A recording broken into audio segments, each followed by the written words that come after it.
So we are getting started, ladies and gentlemen, and it gives me an immense pleasure to welcome our speakers, our panelists on the stage. Please put your hands together for Ms. Pallavi Mohadikar, co-founder and CEO of Palmanas.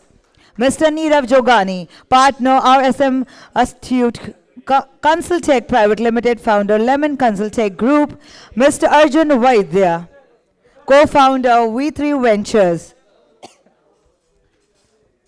Mr.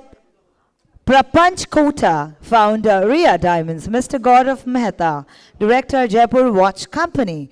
Ms. Asuchi Pandya, early stage consumer investing expert. And our moderator, ladies and gentlemen, put your hands together, salesman turned storyteller, Mr. Anil Prabhakar. Over to you, Anil sir.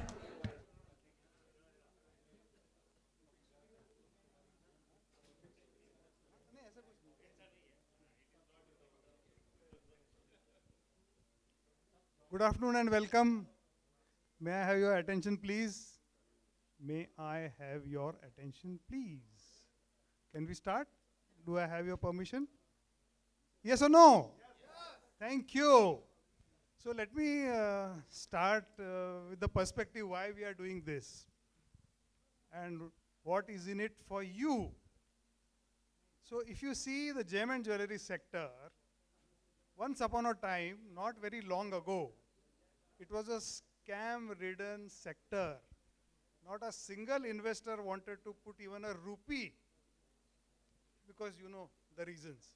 In fact, companies like Kalyan, Senco did a lot of hard work and they were able to get institutional investors. But they wanted to get out.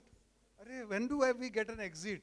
In fact, the Kalyan Jewellers brothers have been on record saying that it was tough for us to retain the investor interest and to keep them motivated. And look where we are today.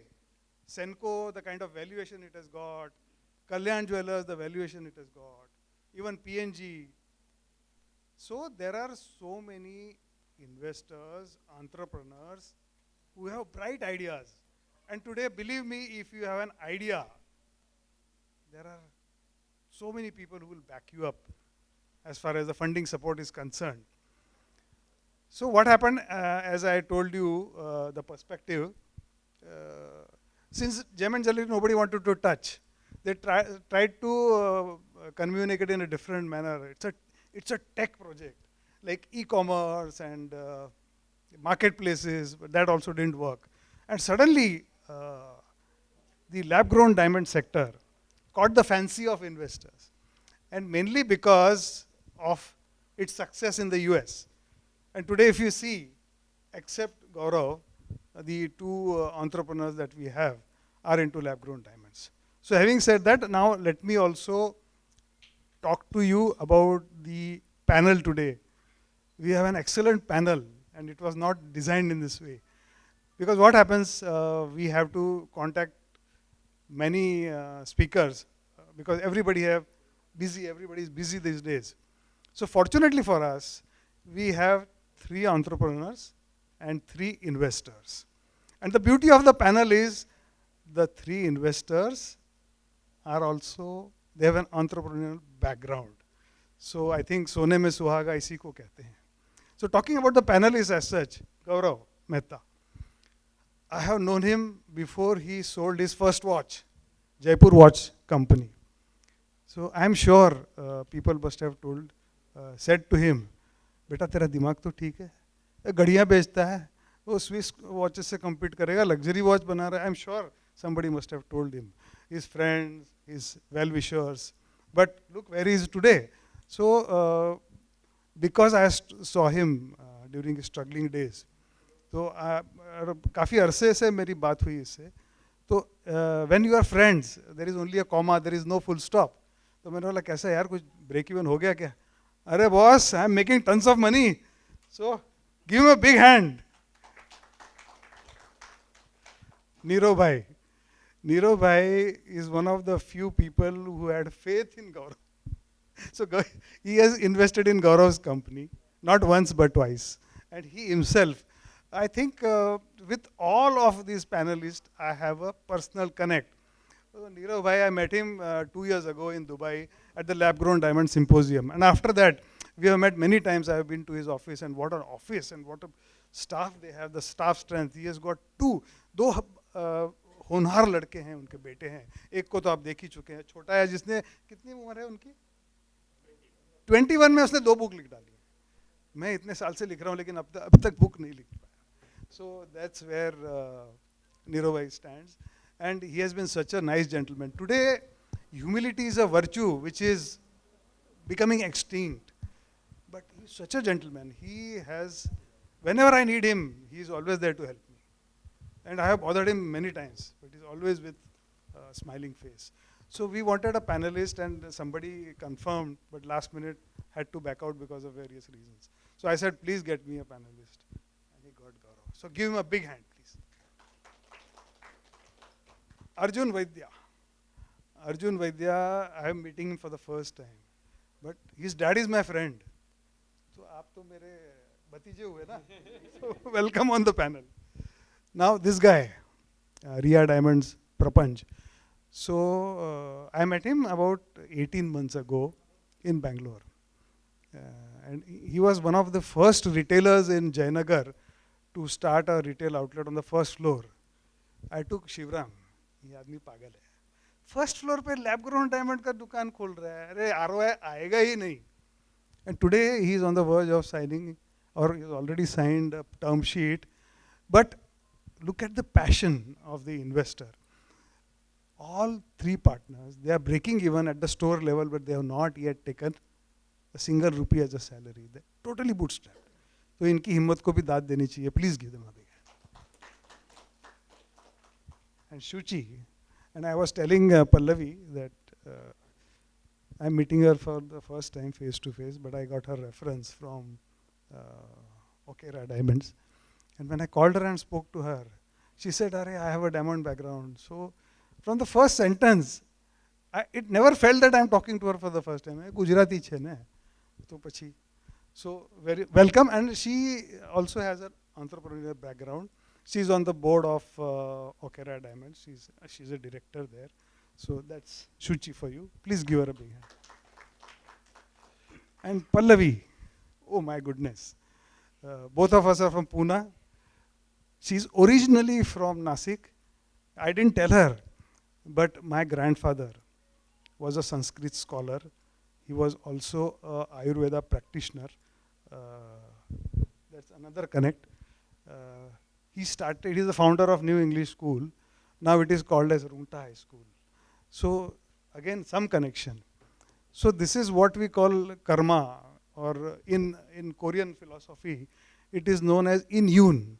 तो ये जब हो रहा है, अभी हो रहा है, वो पहले हो चुका है. Past life में हो चुका है. So there's a beautiful movie called Past Lives. So we have a connect with. And here we have 3 Gujaratis on the panel.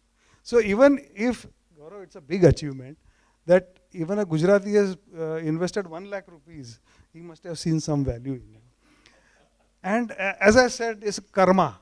I said karma, right? So they say karma ka philosophy kya hai? What goes around comes around. But for Gujarati, what goes around and comes around is Garba dance. Okay. So now since we are on the Gujarati track, I yesterday shared an example. It's a wonderful book. The title of the book is The Gujaratis. It is written by Salil Trivedi. He himself is a Gujarati. So Gujarati's contribution to the world and to India, everybody knows. They have ability to execute large projects. Look at this. I think the best in the world. Look at Adani's and Ambani's. But it starts from trading incidents. If you see Dhirubhai, he was a trader. So let me share a small anecdote. And Gujaratis like to share a joke, crack a joke, but it's always at the expense of somebody else. Okay? We all do. So there is a particular anecdote where 3 people are negotiating a government contract. One of them is a Bengali, the other one is a Sadar, and the third one is a Gujarati. So they are all there. So the Bengali fellow says, "I'll take 1 crore rupees for this contract." He says, why 1 crore? What will you do with 1 crore? He says, I need to send some money home and I need some cushion. What if the project fails? Okay. सरदार जी कहता है कि भैया 1 करोड़ तो मैं रखूंगा अपने पास, 1 करोड़ से दुनिया घूम के आ जाऊंगा. That's what. And Gujarati says 3 crores. So that guy says 3 crores? Are you mad? He says, I'll tell you the logic. 1 crore you keep. 1 crore I'll keep. तो बंगाली 1 करोड़ में कर रहा है ना, सब कॉन्ट्रैक्ट दे देंगे. So that is where the Gujarati spirit is. They identify trading opportunities where anybody else cannot see. So with these words, now let's go cracking. So we'll start with this Jodi. So what did you see in Gaurav that made you invest in his company?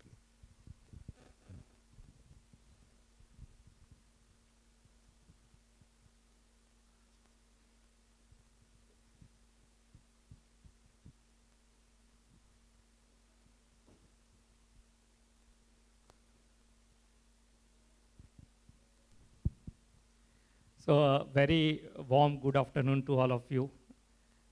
So, to your question, Anil bhai, I think one is I visited his small working unit in Jaipur, and it is not a business that he is doing. It is a great passion that he has for watches, and anyone who is passionate with something, sooner or later, like whatever hardships he may face, and whatever may be the goal, so giant goal, but I'm sure with the kind of passion that he has and what we saw, I think that is something which really gave me the sort of courage to really put in money. We have done 2 rounds of investments into Jaipur watch. And second was business logic. I think although I wear a watch, but I never see the time in watch. I use the mobile phone to see that. Like that is a normal instinct now to really see the time. So watch is no longer for the time. It is a statement of a person, and it is just like a mobile phone. Any small mobile phone will be able to do the job of talking to someone. But an iPhone is a style statement, a reflection of someone you are. And in that context, if we don't talk about the Swiss high-end luxury watches, which only a few people can afford. In India, if you are to really make a style statement, I don't see any other brand which is there. Like everyone is wearing Titan, then that is not a watch through which I can make a style statement.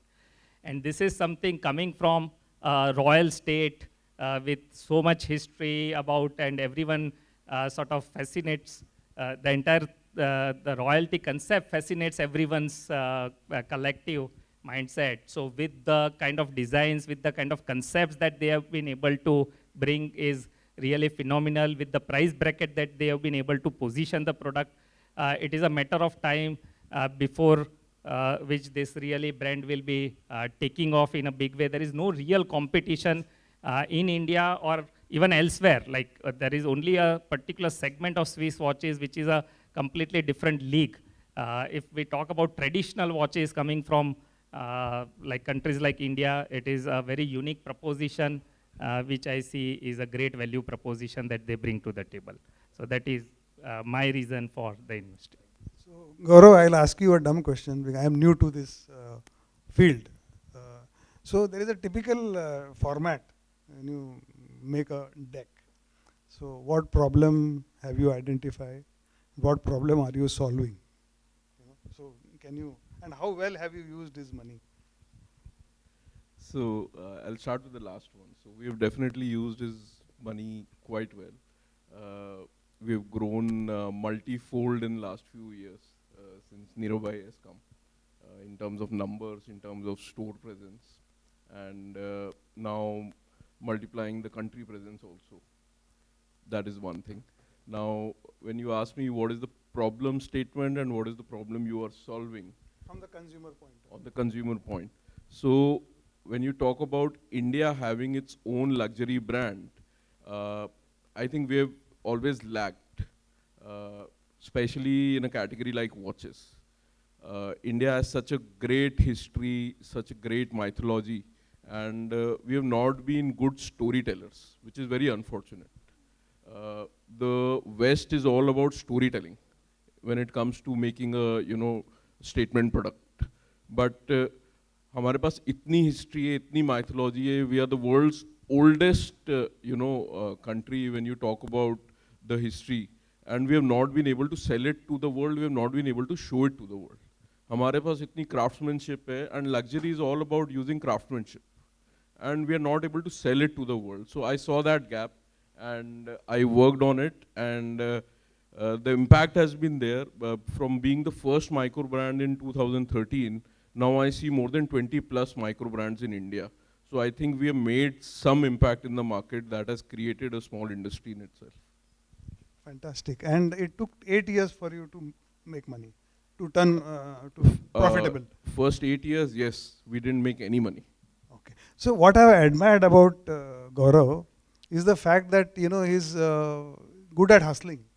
He has gifted his watch to Amitabh Bachchan, Narendra Modi. He has got a good foresight. Another example of his foresight, आप तो astrologer भी हो. उन्होंने जब अभी recently he launched a women's collection, Jaipur bride. और इनकी दूरदृष्टि देखो, उनको मालूम है कि मलाइका अरोरा की शादी एक जयपुरी से होने वाली है, तो उन्होंने एडवर्टाइजमेंट में मलाइका अरोरा को जयपुर ब्राइड बना दिया. बोलो, सोचो. Now we move to Arjun. Your dad hates lab-grown diamonds, and you are investing in a lab-grown diamond company. So, where is the conviction? Where do you see the potential in lab-grown diamonds? I wouldn't go so far as to say my dad hates lab-grown diamonds. He told me he hates. But recently I put a video on lab-grown diamonds, and my mom sent me that video and said, how can you promote this? So it came on our family group and she was disappointed. The context or background is that my dad has been in the jewelry industry for the last 43 years now. He runs a luxury jewelry brand called the House of Rose, and that's where Anil Bhai had come recently to visit my dad. I have never worked in the jewelry industry actually. I've grown up seeing my dad work in jewelry and watches, and Gaurav Bhai has also met our family as well. And so it's an industry I've grown up around. Of course, Ashok Bhai I've met when I was very young the first time. Look, I think unfortunately or dispassionate as I am as an investor now, so my background is very far away from jewelry. I ran an Ayurvedic products company that I built and sold in 2021. And so I now run a consumer sector focused venture capital fund. And I have seen jewelry and the jewelry industry growing up. I've seen what my dad has done, but I've also seen trends evolve. And Anil Bhai, you said that that lab grown got investors back to be interested in jewelry. I think it's not just lab grown that got investors interested. Actually, it's a change in the perception of the industry from what we grew up thinking of jewelry as compared to what jewelry is viewed as today, right? And Pallavi and I have this conversation multiple times over the last 9 or 10 months. When I was growing up, jewelry was an asset class. It was not just a product, accessory, or something to view in fashion. And so when I used to walk around my dad's store, and he runs a high-end store, you would see customers who go to a Cartier and a Bulgari store in Paris come on the table and sit with my dad or my mom and break down the metal versus the labor cost versus the diamond cost or the colored stone cost, and they would give an estimate, and pretty much the jeweler would say how much money they're making, right? With time, as we have started buying other asset classes as well, jewelry is now quasi-investment, quasi-fashion accessory, and that has created massive amount of scale in businesses like Pallavi's. Shuchi has also run a business in the fashion jewelry space as well. And so with that change, an investor is now able to invest in a business which can sell online completely. If you are to sell something for 20 lakhs or 30 lakhs or 50 lakhs online, you'll face a challenge to have that credit card transaction happen. But today when there are 2, 5, 10, 20, 35, 50, 75,000 rupee transactions, the scale is visible. See, for me as an investor, if I see a business that I'm investing at the early stage growing 25% month on month or year on year, it doesn't excite me as an early stage investor. But if I see the potential, like Pallavi is able to grow 10 times in 1 year or 7 times in 1 year, that's when we get interested. And with these businesses, they are able to rapidly scale without massive amount of capex or massive amount of inventory holding, and that's what got investors interested. Lab grown does exhibit some of those things, and so it got investors interested. But I think the interest doesn't stop at lab grown; it will continue. The other thing which you mentioned is that I think it was an industry where investors were scared to invest because of lack of transparency, because of corporate governance, etc. From some people in the industry. But given that there have been IPOs and there have been companies that have showed the transparency track record and there have been outcomes created for investors, you'll see much more investment going even into the most traditional types of jewelry as well going forward. Great. I'll come back to you later. Let's go to Prapanch. Prapanch, what is your competitive advantage and what made you start a store on the first floor? And it was definitely a disadvantage. How have you converted it into an advantage? But focus on the competitive advantage that you have. Sure. Good evening, everybody. So, first thing is, I also come from a family that's been in the jewelry space for the last 100 years. We run a small retail jewelry store in Coimbatore called Kota Gold, and I'm a 4th generation jeweler myself. So been very associated with this space, started talking to customers when I was, let's say, 12, 13 years old. Every day after school, I'd probably, go to my store and only then go back home. So that was my origin. So I've seen my dad go to IIJS and GJS shows and all of this. So that's where I got an understanding of what the jewelry space has to offer. But just like how we are talking about the versatility and how consumers are looking at this more than just as an investment today, and it's like a quasi investment. I think that's where I decided that I want to get into the lab-grown diamond space. I used to work in Bombay, and I saw that a lot of people are starting to accept this. So that's how I came in here. So the one thing that I'd like to start when I were to talk about our competitive advantage is the fact that I think jewelry, if you want to create a jewelry brand today, there are 5 very important characteristics, right? One is the design of your product. One is the quality of your product, what price point you're able to sell it at, what your customer experience is like, how easy it is for someone to buy, and finally, I would say the brand aspiration. Are you creating something that someone wants to come and buy? Right now, I think most D2C brands or jewelry brands today will call one of these 5 things as their USP per se. I personally feel that as a jewelry brand, I think all 5 of this, you'll have to keep striving to achieve number 1 in each of that. At least within your internal team, you need to know that you're taking progress towards all 5 of these aspects. Where I think we have created a differentiating factor is our entire business model itself. We're extremely capital light. I started this company when I was 23 years old, right? And I did not have any family backing for capital when we started. So our first store was a franchisee store, right? So I didn't invest any money into this. Me and my 2 co-founders started this business with just 15 lakhs, right? And today, almost 18 months down the line, we've totally overall hit about 7.5 crores in revenue, but it at least gave us an opportunity to learn so much from this, right? And I think over the last 18 months, we've learned so much that I think now we are set to kind of scale. And that's how we decided to kind of get our first round, maybe look at raising some funds, because now we've kind of understood what it takes to scale this particular thing. So I would say that our competitive advantage is the business model that we've created with very limited burning. We spend about 1 lakh rupees a month in terms of marketing for our store in Bangalore. And today, over the last 6 months, we've done an average of about 50 lakhs a month in revenue. Do you think it is a sustainable advantage? I think it is. I think it is. We've focused a lot on conversion. Our conversion rate is excellent, right? So we feel like if we can spend a little bit more money on marketing, we'll have a lot more leads. But our conversion is fairly good. So I would say that focusing on these 5 aspects of this business, as well as being able to kind of sustain this with a very limited burn and create a very sustainable business, I think would be our competitive advantage. And we're extremely capital efficient. I would say, I think that is where we're trying to make a difference.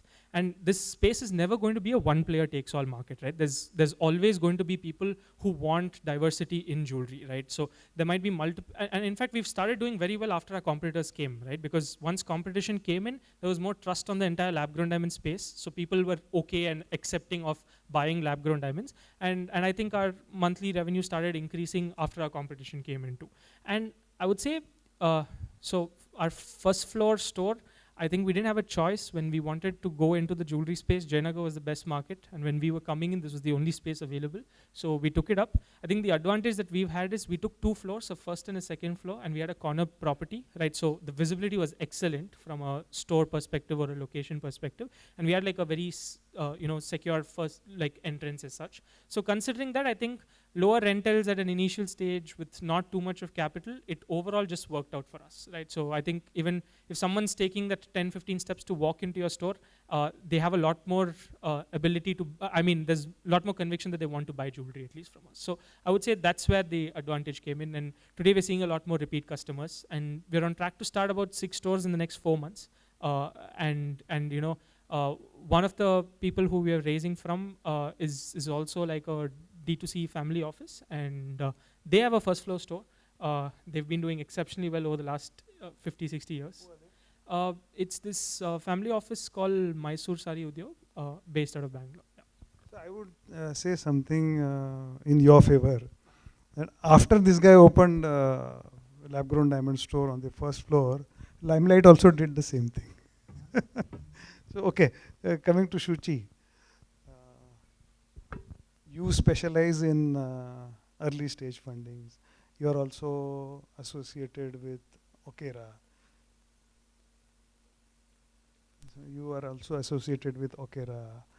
So tell us the risk and rewards of investing in early stage startups. That is one, and also your prospects on the lab grown diamond industry, because Okera is one of the better managed companies than the way they have scaled up and the kind of vision they have. I think they definitely have an advantage. Of course, they are not my clients, but that is what I feel after meeting them and after looking at the store and interacting with their sales associates. So please.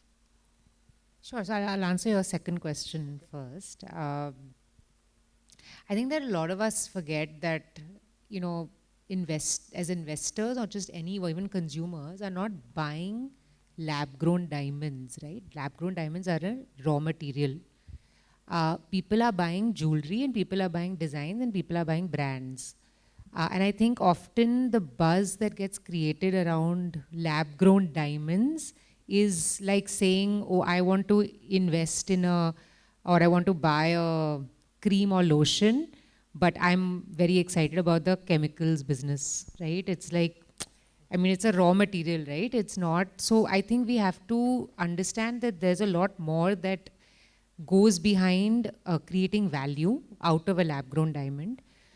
So what is that, right? I think if you look at traditionally, and just building on what Arjun said as well, the jewelry industry has always been one of trust, right? You cannot actually, I think, gain consumer value without building trust in their mind, right? So which is why Tanishq went out and created so many policies that allows for, return exchange of gold, and all of that, like even zero labor charges, all of that to create transparency, to create trust in the mind of the consumer. So one, it's a very trust-driven industry. Two, brand actually in more fine and more luxury segments plays a very important role, because the consumer is coming in with a certain aspiration, with a certain desire to buy and signal wealth or signal, a certain status, right? So hence brand becomes very important, which is why, for example, internationally, if you see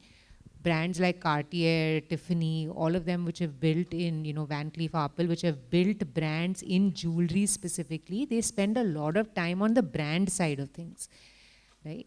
I think the third is on design and the customer experience. I think that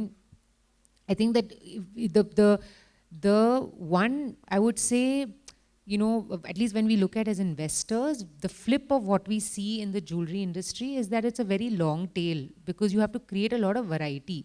You can't have 5 designs. You need like 3,000 designs for the customer to feel ki acha kuch hai yahan pe. So there is a lot of variety, a lot of wide range that you have to provide. And I'm sure, Pallavi, you know this, because in fashion jewelry it's even more true. So I think there creating design consistency is really important, because that links to your brand. Aap yadi aapke 50 style are speaking one language and the rest of the styles are speaking another language, the customer doesn't see the brand value. So I think that is very important. Create consistency in design to build a solid brand. and customer experience. I think customers, we were just talking about this, that, you know, offline is such an important part of jewelry today. So whether you're selling lab-grown diamond, you're selling fashion jewelry, whatever you're selling, customers are coming and saying, "Mujhe, like, I want to speak to somebody who understands me, who you know is going to build trust." So they want that concierge-like service. And I know, Arjun, you guys have a beautiful store in South Bombay, and you know, I know I've seen some of the videos your wife's posted as well, and you know, just the level of customer service is so supreme, and that's just what is required for the industry. So for this just category to succeed. So I think, to me, lab grown mein, it's not lab grown diamond, it is how are you building a brand, a jewelry brand. And these are all aspects that go into building a jewelry brand. Lab grown to ek raw material hai. You know, so we should remove the focus from raw material, we should put the focus on brand building. On your first question on early stage startup, I would say that there are, of course, you know, the reason why we invest in early stage is because we get, I mean, it's high risk, high reward, you know, so we come in early, but there are lots of, you know, criteria that we look out for at an early stage. We spend a lot of time with the founders because we feel founders are the only data point we have at that, you know, in that stage. We don't have, you know, large Excel sheets that we can create financial models from. So we spend a lot of time with founders, try to understand founder vision, you know, and we try to spend more time understanding their organization, the team, who's going to take this vision forward. You know, also the product, like do they have a differentiated product? Based on all of those factors, we then say, okay, how much are we willing to underwrite as risk? And then, of course, the journey starts from there. So it's a long journey for us as early stage investors. We come in, we are around for at least 10 years. So it's a long journey, and we understand that brand building takes time. Thank you for the detailed answer. I think I got to learn a few things which I had not earlier learned. So thank you so much. Coming to Pallavi, it is not very common among Maharashtrians to build a business. There are very few people who are good at marketing. It's all about marketing, whether it is Chitale or PN Gadgi, Pete, there are very few. And a woman entrepreneur is a rarity. So congratulations. That is number one. And secondly, I would also like to know, how did you identify the positioning that you have taken of demi-fine jewelry and your experience as a Shark Tank India star? Please. Hello everyone, very good evening. Demi-fine jewelry is a very new category which we brought in India, and it happened through a personal experience. So after I sold my first startup, it's a sari brand called Karagiri. I was actually looking what next. Wanted to do something in fashion space because that's what I feel I'm good at. And of course D2C, because that's what I've been doing all my life. One of my friend traveled from the US and she got me a pendant from a brand called Jewellery. It's an international demi-fine jewelry brand. When I saw that pendant for the first time, I thought it's a gold pendant. And when I asked her, she introduced me to a category called demi-fine. She said, this is something which looks like gold, feels like gold, and stays gold. And it was very fascinating for me because as a consumer, I have a very sensitive skin. So I could never wear imitation jewelry. And I have so many gold pieces made which just end up lying sitting in my locker. And I thought, if something like this exists, it solves two big problems. One, this jewelry is skin friendly, so everybody can wear it. Secondly, it is very, very affordable, but at the same time, very classy and very premium. And I felt this is actually made for Indian market because Indians are very value conscious people. We want something which is very classy, which is very premium, but at an affordable price. So with that hypothesis, we brought Demi-Fine to India in 2022. So it's been 3 years. Started as a D2C brand from our own website. Currently, we are retailing through multiple channels. So of course, our website, our app, also present on marketplaces. And we've recently started our offline expansion. So currently we have 10 stores and we're going to build 50 more stores this year. So that's how Demifine happened. And what about your Shark Tank India experience? What did you learn, and what advantage did you get by being featured on that particular episode? Sure. So I think before Shark Tank, one of the major milestones in our journey was getting Shraddha Kapoor on board as a co-founder. I feel that strategic partnership opened so many doors for us to our new consumers.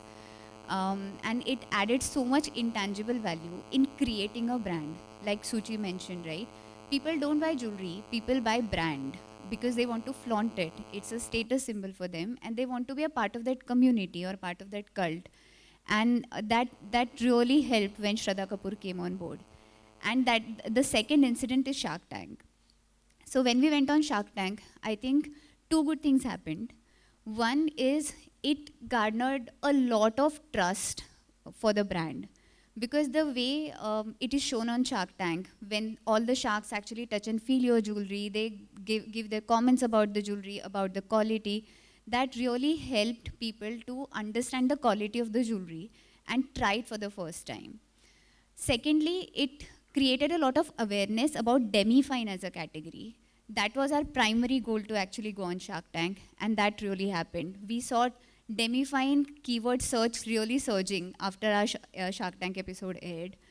And third thing, we got really good mentors. So we got Namita Thapar and Ritesh Agarwal, and they're just a phone call away, and they're really hands-on in whatever help. Especially Ritesh is helping us in entire offline expansion. So I think it was a great event in our journey, and really enjoyed it. Okay, so let me add my own bit, because I did a little bit of homework. Demifine Jewellery has already been in existence, but what you did wisely is to occupy the mind space. So to give you an example, if you Google Demifine Jewellery, on top comes a Rubens. What's the name of that lady? Chinu Kala. Then there is a girl in Mumbai, Tanzire. So there are so many other brands. Of course, Palmona comes, but it's on 3 or 4. But you occupied the mind space. Maybe they are doing paid marketing, that's why they come on top. So that reminds me of, it's a very clever marketing that you have done. When I was a salesman selling cooling appliances, I was in Blue Star. So refrigerators you could not distinguish. All refrigerators, color alag hai. Baki to refrigerator cooling hi karta hai. So what Godrej did during those times, isme puff hai. So what is puff? Polyurethane foam. Every damn refrigerator had PUF, puff. But because they highlighted it, they got an advantage. So that is the advantage that you have got, according to me. So congratulations, by the way. Thank you. So I think at this juncture, we'll take audience feedback. Sab theek chal raha hai? Yeah, we are going tangent, because we are touching upon many peripheral issues. So आपका भी आपकी राय लेना जरूरी है. So anybody wants, we'll take one opinion and one question, then we'll again carry forward our conversation. Does anybody have a question? No? Shall we continue? Okay. Now, one major advantage of getting an investor on board is the network effect. See, this investor community is very well connected, and they bring lot of other things to the table in addition to money. So what is this network effect? I would like to know from Neeraj and Arjun.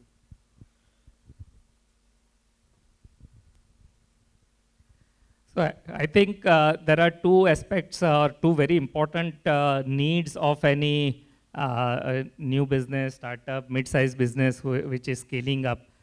One is the need for more funds to back the venture. And second is a spread of word of mouth about the product itself, as well as reaching out to people who would otherwise be not very easily reachable. And I think good investors, apart from mentoring, which probably is a given, it is like most of the investors are also good mentors.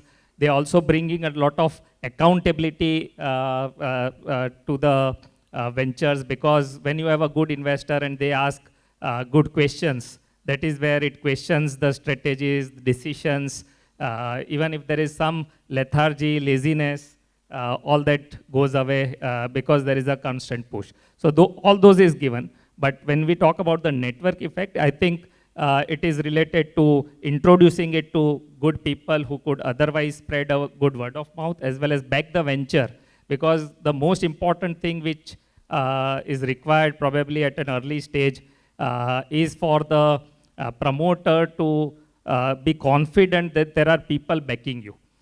Otherwise, you see failures every now and then. There are so many challenges that any entrepreneur faces, and especially in India, entrepreneurship is not really easy. Every one of us know it is so difficult.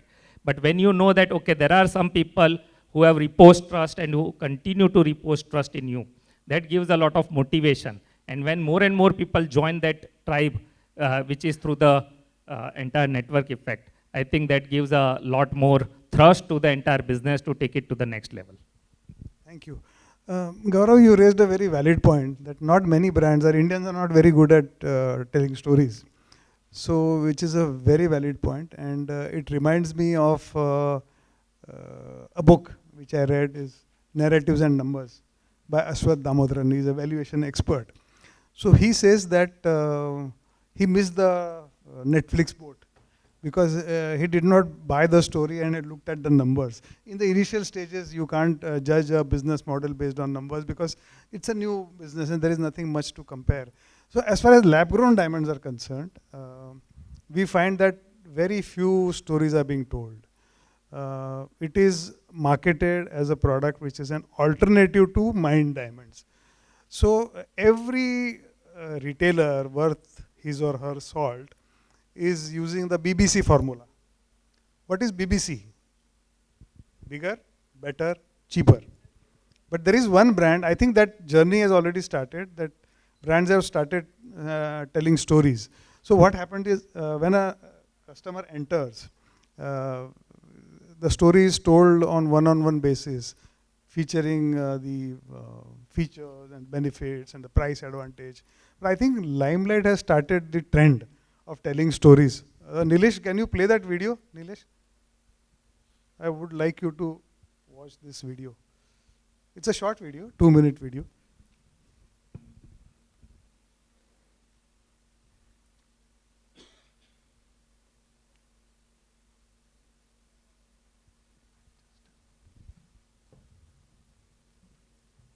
Volume.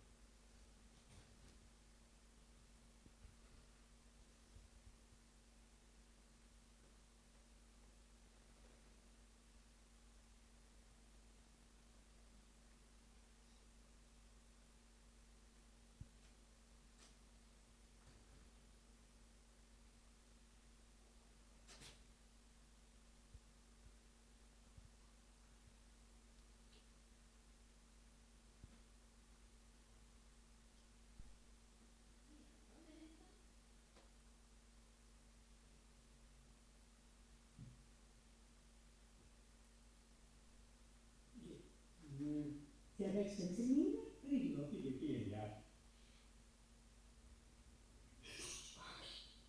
अब क्या खिचड़ी पक रही है आप लोगों की कुछ नहीं बेटा जरा वो गैस में अच्छा अब उनके लिए बनाओ 25 लाख की ज्वेलरी सीरियसली गुस्सा करने की जरूरत नहीं है ये हमारा गिफ्ट अब पता है क्या होगा अरे शर्मा जी आइए आइए मेरी हमारी बेटी थे इसे हमने 25 लाख की डायमंड गिफ्ट किए लॉकर में रखने के लिए देखा फिर से गुस्सा करने लगी इसे तो कुछ पसंद ही नहीं आया तुम कुछ बोलो ना पसंद की बात नहीं है पापा मैंने इंतजाम कर लिया है कहते हैं इनकी पसंद का अब ये भी हम लोग तो कुछ ठीक नहीं ना मेरे स्वीट से पापा अगर गिफ्ट मेरा है तो मेरे ही होना चाहिए ना लॉकर के लिए क्यों अच्छा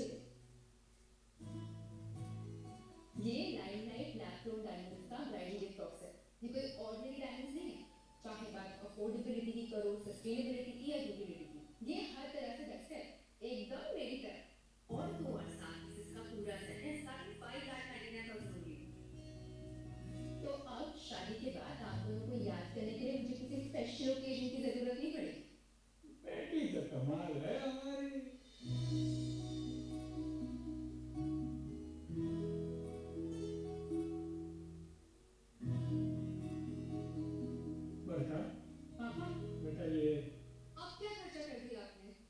वेडिंग गिफ्ट में इतनी सेविंग्स हो ही गई थी तो मैंने सोचा कि यूरोप ट्रिप की 2 टिकट्स यूरोप ट्रिप और जो पैसे बचे हैं वो मैंने तुम्हारे फ्यूचर के लिए इन्वेस्ट कर दिए अब देखो सीरियसली बताओ Limelight Lab-grown diamonds presents Never Own the Bridal Gift Box, an entire set with 7 jewelry pieces starting by 99,000 only. Limelight, नए सोच वाले diamonds.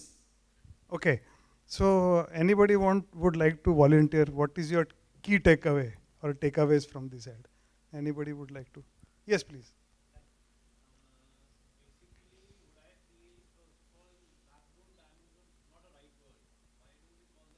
No, your takeaway from this ad. Come. Okay. First, I think that should be called like eco-friendly diamond, because when we say lab-grown diamond, we are hitting a part of a jewelry industry, or we are basically kind of fighting with them that we are selling a cheaper product than yours. So what actually happens, they start promoting it in such a way that lab-grown diamond is not forever, it's not natural, it's synthetic or something like that, right? And if we have something which is better than that, that's eco-friendly diamond. We don't have to mind them. And we have a different name. We don't have to fight with them and they don't have to fight with us first. And the second, in India, what I again say, कि जैसे आप लोगों ने कहा कि jewelry is an emotion. तो emotion जो product widely available है, तो उसको हम emotion से कैसे connect करते हैं? Because मेरे को ये लगता है कि इंडिया में diamond sale होने का main reason है buyback. And No, please give me the. I'm coming on that. तो जो उसकी We are value running है, short of हाँ, time. हाँ, I know. जो उसकी value है, जो हम कह रहे हैं हमने save कर ली, और उसके बदले यूरो ट्रिप ले आए, that is again something which is not so important. अगर हम value कहते हैं कि हमने invest करा, that is good. तो why can't we promote it side by side? आप ये भी तो कह सकते हैं कि हमने एक product लिया, that is natural diamond in our budget, and we saved some money and we bought synthetic diamond for a bigger set. That is what I'm talking about. Interesting input. But I would summarize the takeaways, my takeaways. Sure. This ad does 3 things very successfully. It demonstrates the acceptance of lab-grown diamond jewelry among youngsters. Second thing which it drives home is the fact that jewelry is to be worn and not for the locker. And thirdly and most importantly, it will help in bringing about the change in mindset among senior citizens. Senior citizens have been cultured, or they have been brainwashed to say that असली हीरा mine diamond ही होता है, उसकी value 25 lakh होती है. But this ad, I think, by telling a good story, it scores on 3 points. That is my honest opinion. Now, since we are running out of time, I will raise 2 questions for the investor community. One is the lot of things. The gentleman also talked about eco-friendly. So most retailers, what they are doing is they are contradicting themselves. We are eco-friendly, but what they are doing for the environment, nothing. They are saying, ये diamond eco-friendly है. ठीक है, diamond eco-friendly है या नहीं, that is also debatable. But an awareness has been brought about globally that you need to bring down the carbon footprint. And how can you do that? The first thing is to measure the carbon footprint. How much carbon you are adding, and what are you doing to reduce the carbon footprint? That is very important aspect, and nobody is looking at it. And the other way they are contradicting is, we want to open 100 stores. So by opening 100 stores, how much global warming you are going to contribute? So I'll keep it short. As far as the investor community is concerned, how much does ESG parameters hold value? Because ESG has been discussed for many years, and the next panel is also about ESG. So quickly, can we have your inputs? All of you, please. So apart from an investor, we are also consultants, and we do a lot of ESG consulting. So there is a conflict of interest involved. But so I think ESG as a concept is very, very important, and globally, especially in developed countries, people are more conscious about the eco footprint of a product. But the problem is greenwashing. Everyone jumps onto the same bandwagon without actually following the same standards that are required, whether calculating the carbon footprint correctly, and then ensuring how do you reduce the carbon footprint. So if it becomes a marketing gimmick just to push a particular category or a particular product, it is not serving the purpose. At least it is I would say like you are not true to the brand, not conveying the true message of the brand, and somewhere or the other you are taking the consumer for a ride. But there are companies who, by definition, internally they are very conscious. People, they are very conscious. They really care for the environment.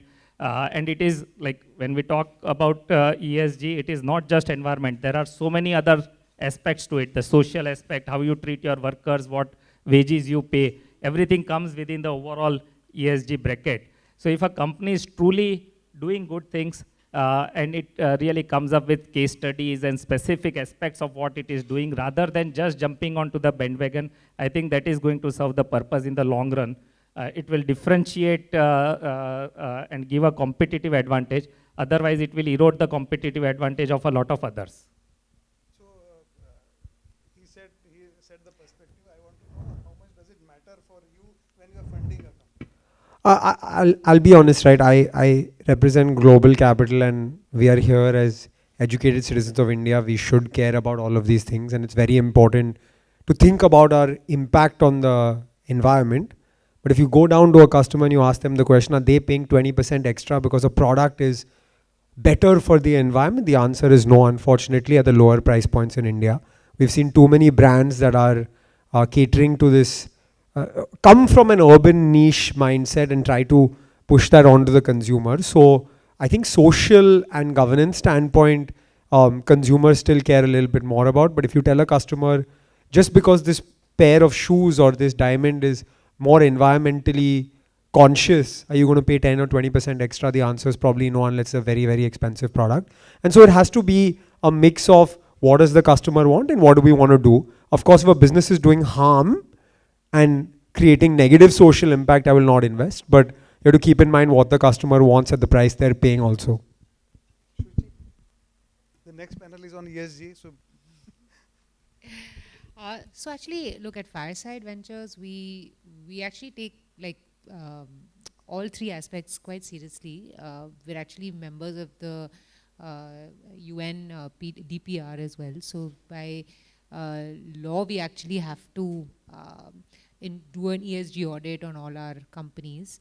What that essentially means is that it's not like we just put the onus on the company to figure it out. And I think I agree with Arjun on the fact that consumers do not pay a premium, and hence the onus cannot be entirely on the company to bear that. What we are trying to do internally as a fund is so we've just hired somebody to lead this whole aspect for us.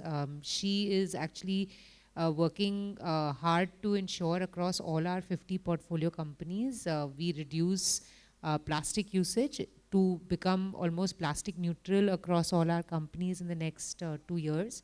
So that's the goal, and hence reduce your carbon footprint, etc. So that's an effort from our end, and we feel that we need to create this more subsidized options for our companies so that they don't have to face the burden on their end. I think we have run out of time, but if anybody wants to make a final statement, most welcome. Otherwise, the next panel is ready. Anybody? Okay. Lady has a last word. Pallavi, say something. And then we invite the next one. I think it's a great era we are in. The millennials and Gen Zs, the whole approach towards jewelry has completely changed. Like the panelist has already mentioned, right? We don't look at jewelry as an asset. We look at jewelry as as an accessory which we want to wear every day, which we want to flaunt every day. And this just opens up a huge spectrum of opportunities for entrepreneurs who want to actually come into this space and explore. So I think this is a great space to be in. Thank you, and thank you, audience. You have been lovely audience. I hope you found this session helpful. Thank you so much. Thank you so much, sir, and thank you so much, the entire panelists. Ladies and gentlemen, come on, put your hands together, and I'll request Mr. Meenawala to please felicitate our speakers. A small token of love and appreciation. Well, do not go anywhere because we have the next session for this evening, which is ESG as a growth strategy for jewelers. It's going to be an interesting session, ladies and gentlemen. Well, ESG, environmental, social, and governance, is a holistic concept that embraces the four PS, that's planet, purpose, people, and profits. As customers increasingly prefer brands that reflect their values, ethical sourcing, social impact, and environmental responsibility are becoming vital for business success. By adopting ESG practices, jewelers can strengthen consumer and employee trust, enhance brand reputation, and stand out in a competitive market. This discussion will share practical insights on integrating ESG into everyday operations while maintaining profitability.